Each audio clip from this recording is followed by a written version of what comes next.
আজকে সারা পৌর বিএনপি অঙ্গ সংগঠনে আজকে এই মত বিনিময় সভা সম্মানিত সভাপতি পৌর বিএনপি সভাপতি খন্দকার শাহ মাইনুল হোসেন বিল্টু, উপস্থিত বিএনপি অঙ্গ সংগঠনে বিভিন্ন পর্যায়ের নেতৃবৃন্দ, উপস্থিত এলাকার মুরব্বিয়ান, শহীদিয়া সৈনিক ভাই ও বোনেরা, আসসালামু আলাইকুম।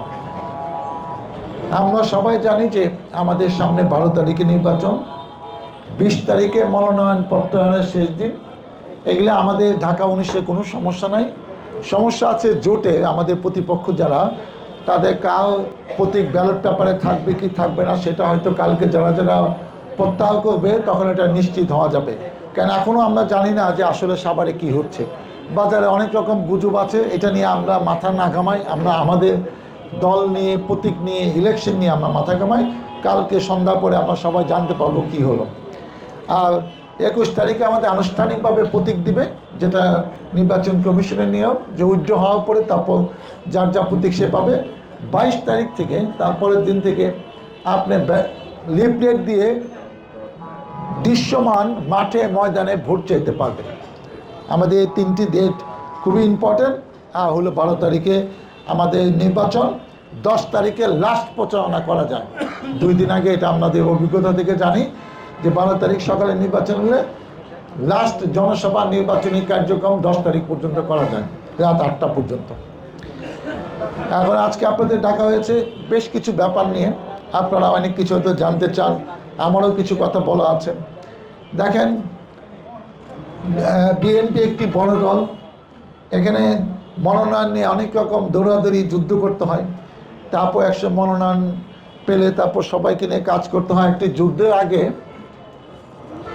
নানা রকম প্রস্তুতি নিতে হয়, সৈনিকদের প্রস্তুতি করতে হয়। যেখানে যেখানে কুন্দল আছে, অনেকের সাথে একটু গ্যাপ ট্যাপ ছিল, আমরা চেষ্টা করছি সেগুলো মিলিয়ে যাতে সুন্দর করে ভালোভাবে মাঠে নেমে আমরা কাজগুলো করতে পারি।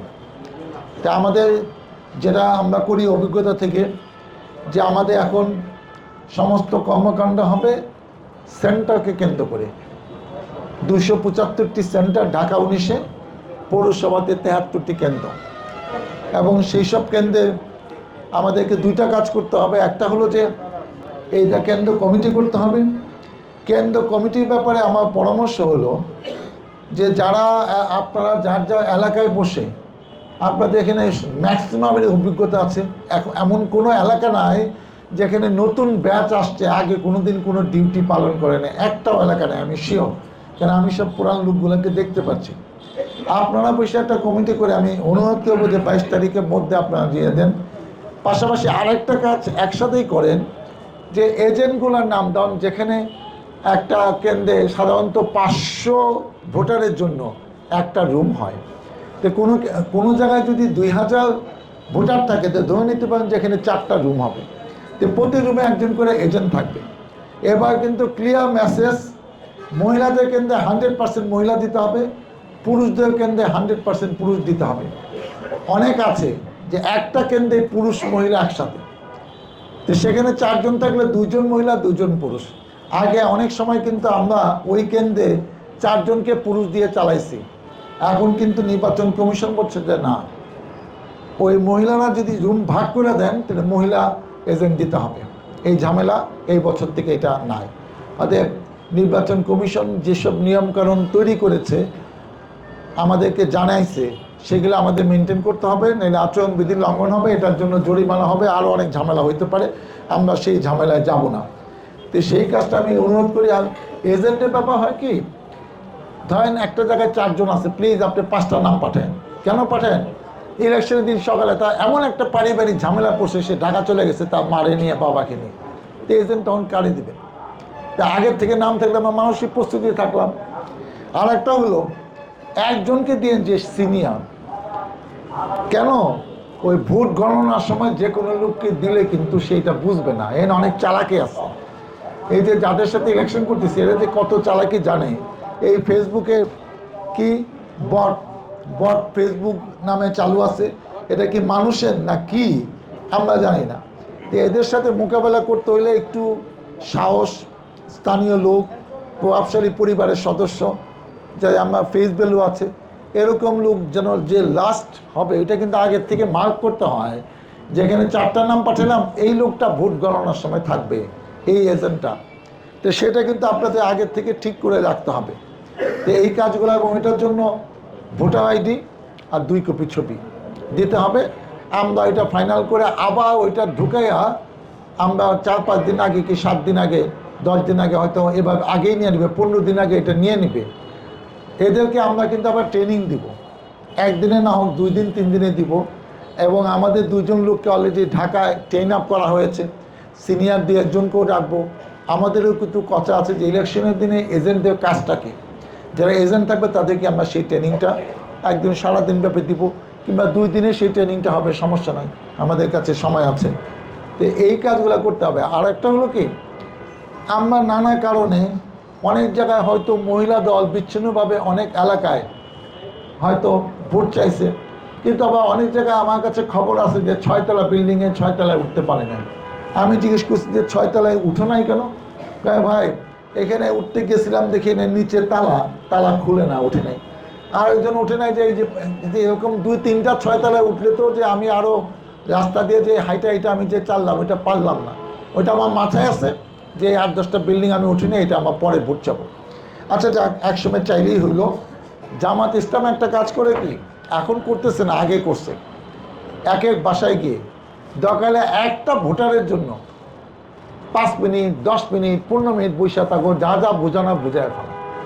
আমাদের লোকগুলা করে আমি জানি না, অনেক জায়গায় হয়তো করে, অনেক জায়গায় করে না। আপনি কোনো মতে লিফটেড দিয়ে চলে গেলে কিন্তু হবে না, একটু কথা বলতে হবে। একদম ভোটটাকে এত সস্তা বানায়েন না যে আপনি লিফটেড দিলে না ওরা ধানের শীষে ভোট দেওয়ার জন্য বসে আছে, এরকম সস্তা ভাবলে কিন্তু হবে না। ও যেন বুঝে যে আপনি তাকে সম্মানের সাথে ভোটটা চাইতেছেন, আপনি গুরুত্ব সহকারে তার কাছে আসছেন, আপনি যা বলবেন এটাও সে শুনবে, সে হয়তো আপনাকে ভোটই দিবে, কিন্তু সে আশা করতেছে আপনার কাছে একটু গুরুত্ব, কিন্তু আপনি গুরুত্বটা দিলেন না। এই ব্যালট পেপার দিয়ে আপনি ফোনে কথা কথা আয় করলেন, সে কিন্তু সন্তুষ্ট হইল না।